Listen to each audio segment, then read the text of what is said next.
माघ महीने की अमावस्या तिथि को मौनी अमावस्या के नाम से जाना जाता है। मौनी अमावस्या की तिथि पर स्नान और दान का विशेष महत्व है। इस दिन गंगा स्नान और दान के लिए पवित्र तिथि मानी जाती है। पौराणिक मान्यता के अनुसार इस दिन गंगा नदी में सभी देवगण स्वर्ग से उतरकर स्नान करने आते हैं। मान्यता है कि इस दिन ब्रह्म मुहूर्त में मौन होकर स्नान किया जाता है।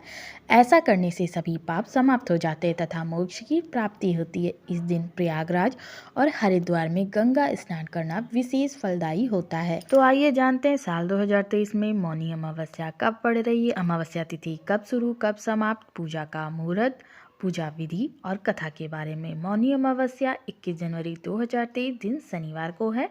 अमावस्या तिथि का प्रारंभ 21 जनवरी 2023 को सुबह 6:17 पर और इसकी समाप्ति 22 जनवरी 2023 को सुबह 2:22 पर। पूजा के मुहूर्त की बात करें तो पूजा का समय 21 जनवरी को शाम को 6:23 पर मौनी अमावस्या स्नान ब्रह्म मुहूर्त में किया जाता है। इसलिए स्नान का ब्रह्म मुहूर्त समय है सुबह 5:23 से सुबह 6:17। मौनी अमावस्या के दिन सूर्य तथा चंद्रमा गोचर वश मकर राशि में आते हैं। इसलिए यह दिन एक संपूर्ण शक्ति से भरा होता है और पावन अवसर माना जाता है। इस दिन मनु ऋषि का जन्म भी माना जाता है। इसलिए इस अमावस्या को मौनी अमावस्या कहा जाता है। मकर राशि, सूर्य तथा चंद्रमा का योग इसी दिन होता है, अतः इस अमावस्या का महत्व और बढ़ जाता है। कुंभ मेले के अवसर पर प्रयागराज में मौनी अमावस्या सबसे महत्वपूर्ण गंगा स्नान का दिन है तथा इसे अमृत योग दिवस एवं कुंभ पर दिवस के रूप में माना जाता है।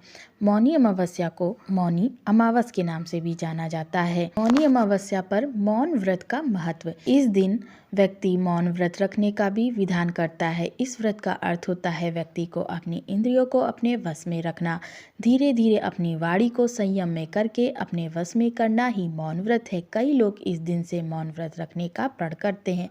वह व्यक्ति विशेष पर निर्भर करता है कि वह कितने समय के लिए यह मौन व्रत रखना चाहते हैं। कई व्यक्ति एक दिन, कोई 1 महीना, कोई व्यक्ति 1 वर्ष तक मौन व्रत धारण करने का संकल्प करता है।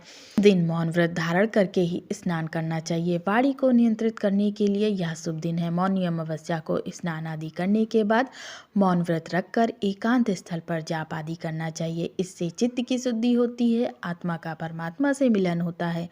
मौनी अमावस्या के दिन व्यक्ति स्नान तथा जप आदि के बाद हवन दान आदि कर सकता है। ऐसा करने से पापों का नाश होता है। इस दिन गंगा स्नान करने से अश्वमेध यज्ञ करने का फल मिलता है। माघ मास की अमावस्या तिथि और पूर्णिमा दोनों का ही महत्व इस मास में होता है। इस मास में यह 2 तिथियां पर्व के समान मानी जाती है। समुद्र मंथन के समय देवताओं और असुरों के मध्य संघर्ष में जहाँ जहाँ अमृत गिरा था उन स्थानों पर स्नान करना पुण्य कर्म माना जाता है। तो आइए जानते हैं मौनी अमावस्या का महात्म्य। मौनी अमावस्या के दिन अपनी सामर्थ्य के अनुसार दान, पुण्य तथा जाप करना चाहिए। दिन व्यक्ति को सामर्थ्य अनुसार त्रिवेणी के संगम पर या फिर किसी अन्य तीर्थ स्थान पर स्नान करें। अगर किसी तीर्थ स्थान पर स्नान नहीं कर सकते तो अपने घर में ही प्रातः काल उठकर दैनिक कार्यों से निवृत्त होकर ब्रह्म मुहूर्त में स्नान करें।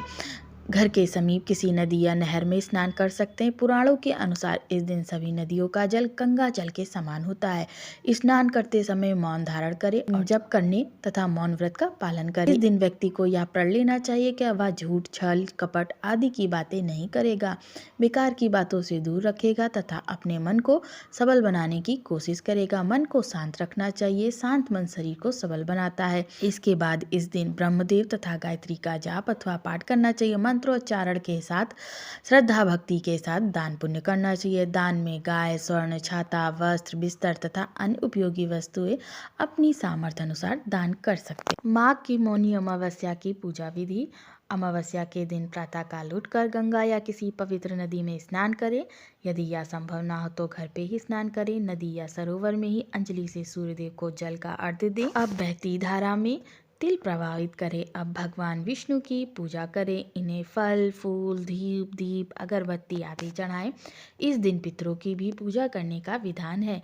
सत्यनारायण व्रत की कथा का पाठ या श्रवण करें। अंत में प्रसाद वितरण करें। इसके बाद गरीब ब्राह्मण को भोजन कराएं तथा यथाशक्ति दान कराएं। इस दिन जाप एवं मंत्रोच्चारण द्वारा भगवान नारायण को प्रसन्न करने का अति उत्तम दिन है। स्कंद पुराण में वर्णित है कि बिना व्रत कथा पाठ किए किसी भी व्रत को पूर्ण नहीं माना जाता है। इसलिए आइए सुनते हैं अमावस्या की पौराणिक कथा के बारे में। प्राचीन काल में कांचीपुरी में देव स्वामी नाम का एक ब्राह्मण रहता था। उसकी पत्नी का नाम धनवती था। उसके 7 पुत्र और 1 पुत्री थी। पुत्री का नाम गुणवती था। ब्राह्मण ने 7 पुत्रों का विवाह करने के बाद बेटी के लिए वर तलाश करने के लिए अपने सबसे बड़े पुत्र को भेजा। उसने एक ज्योतिषी को कन्या की कुंडली दिखाई। उसने बताया कि विवाह होते ही कन्या विधवा हो जाएगी। ज्योतिषी की बात सुन ब्राह्मण दुखी हो गया और उसने इसका उपाय पूछा। उपाय पूछे जाने पर ब्राह्मण ने बताया कि सिंघल द्वीप पर एक सोमा नामक धोबिन रहती है। यदि कन्या की शादी से पहले घर आकर वह पूजन करे तो यह दोष दूर हो जाएगा। ब्राह्मण ने गुणवती को अपने सबसे छोटे पुत्र के साथ सिंघल द्वीप भेजा। दोनों सागर किनारे पहुंचकर उसे पार करने की कोशिश करने लगे। समुद्र को पार करने का कोई रास्ता नहीं मिला तो भूखे प्यासे एक वट वृक्ष के नीचे आराम करने लगे। पेड़ पर घोंसले में एक गिद्ध का परिवार रहता था। उस समय घोंसले में सिर्फ गिद्ध के बच्चे थे। वे सुबह से भाई बहन के क्रियाकलापों को देख रहे थे। शाम को जब गिद्ध के बच्चों की माँ भोजन लेकर घोंसले में आई तो वे उस भाई बहन की कहानी को बताने लगे। उनकी बात सुनकर गिद्ध की माँ को नीचे बैठे भाई बहन पर काफी दया आई और अपने बच्चों को आश्वासन दिया कि वह उनकी समस्या का समाधान करेगी। यह सुनकर गिद्ध के बच्चों ने भोजन ग्रहण किया। दया और ममता से वशीभूत होकर गिद्ध माता उनके पास आई और बोली कि मैंने आपकी समस्याओं को जान लिया है। इस वन में जो भी फल फूल मिलेगा मैं आपके लिए ले आती हूँ तथा प्रातःकाल मैं आपको सिंघल द्वीप धोबिन के पास पहुँचा दूंगी। अगले दिन सुबह होते ही गिद्ध माता ने दोनों भाई बहनों को समुद्र पार कराकर सिंघल द्वीप सोमा के पास पहुंचा दिया।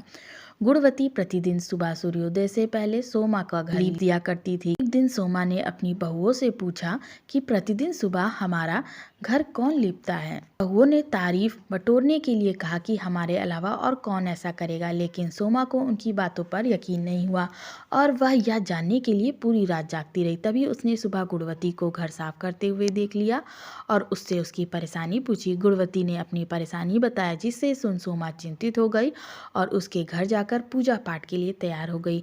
सोमा ने ब्राह्मण के घर आकर पूजा किया, लेकिन इसके बावजूद गुणवती का विवाह होते ही उसके पति की मृत्यु हो गई। तब सोमा ने अपने सभी पुण्य गुणवती को दान दिया, जिससे उसका पति जीवित हो गया, लेकिन पुण्यों की कमी से सोमा के पति और बेटे की मृत्यु हो गई। सोमा ने सिंघल द्वीप लौटते हुए रास्ते में पीपल के वृक्ष की छाया में विष्णु जी का पूजन कर 108 बार पीपल की परिक्रमा की। इसके बाद पुण्य प्रताप से परिवार के सभी सदस्य जीवित हो गए। इस प्रकार मौनी अमावस्या के दिन किसी पवित्र नदी में स्नान कर विधिवत भगवान विष्णु की पूजा अर्चन करने व पीपल के पेड़ की परिक्रमा करने से मनोवांछित फल की प्राप्ति होती है तथा परिवार के सदस्यों पर भगवान का आशीर्वाद सदैव बना रहता है। जय श्री कृष्ण।